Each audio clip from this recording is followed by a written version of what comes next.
ఈ యానిమేషన్ క్రైస్తవులకు మాత్రమే.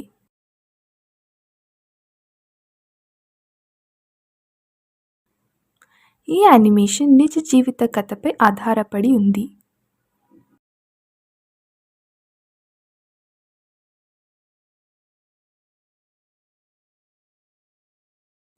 ఒక ప్రవక్త కొన్నాళ్లుగా ఒక స్థానిక క్రైస్తవ సంఘానికి వెళ్తున్నారు.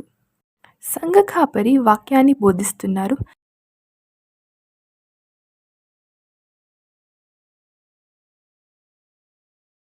ఇతను దేవుని ప్రవక్త.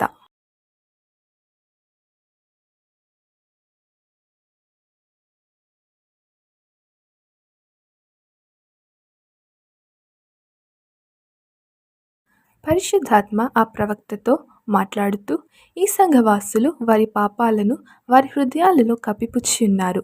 అందుకే నేను ఈ సంఘవాసులను అంగీకరించడం లేదు.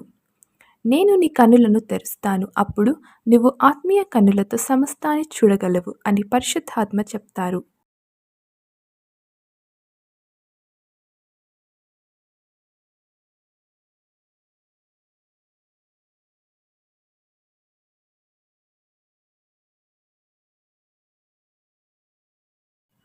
అప్పుడు ఆ ప్రవక్త సంఘంలో ఒక పెద్ద సర్పాన్ని చూస్తారు. ఆ సర్పం సంఘవాసులను తన విషంతో నింపుతుంది.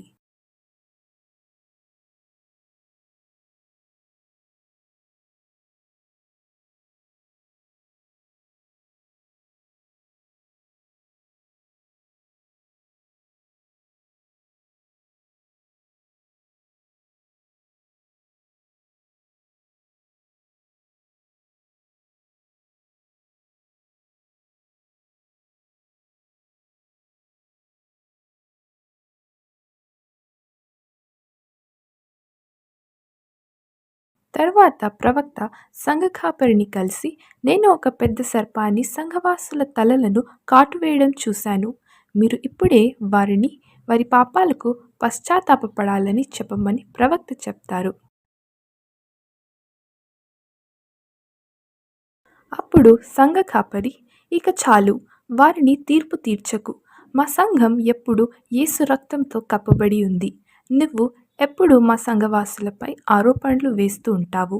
వారిని తీర్పు తీర్చడం మానివేయము అని అంటారు.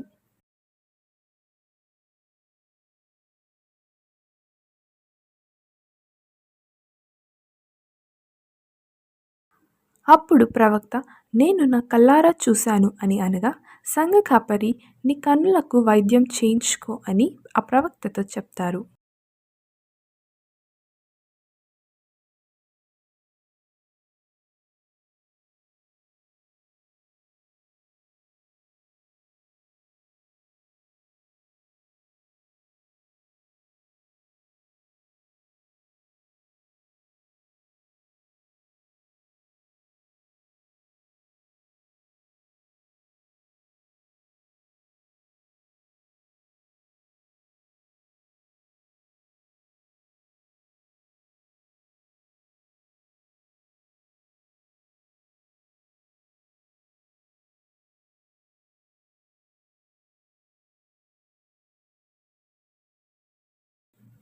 ఆ సంఘస్థులు వారి పాపాలను దాచిపెట్టారు మరియు వారి పాపాలకు పశ్చాత్తాపపడటం తిరస్కరించారు.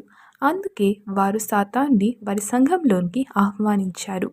ఆ సర్పం వారి తలలను కాటువేసి అబద్ధాలు, విమర్శ, సందేహం, అవిశ్వాసం వంటి ఆలోచనలు నింపుతుంది.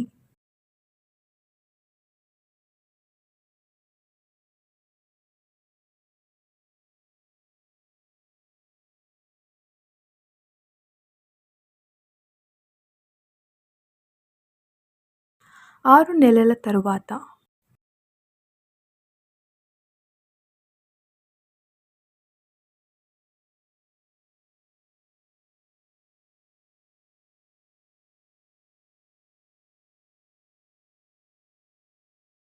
ప్రవక్త అతని ఇంటికి వెళ్తుండగా పరిశుద్ధాత్మ అతన్ని ఆ సంఘాన్ని తట్టు వెళ్ళమని చెప్తారు.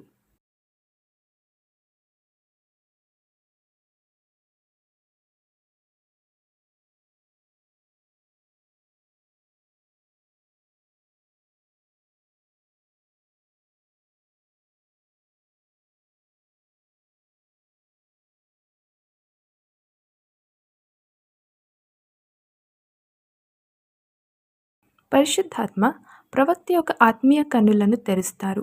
మరి ఎన్నో సర్పాలతో ఆ సంఘం నిండి ఉంటుంది. వారు వారి పాపాలను ఒప్పుకోలేదు. సాతానికి బానిసలుగా ఆ సంఘస్థులు బ్రతుకుతున్నారు. హెచ్చరిక: మీరు మీ పాపాలకు పశ్చాత్తాపపడకుంటే లేదా మీకు హాని చేసే వారిని క్షమించకపోతే అలాంటప్పుడు సంఘానికి వెళ్ళకండి. లేకపోతే దుష్ట సర్పాలు మీ జీవితాల్లో రహస్యంగా ప్రవేశిస్తాయి.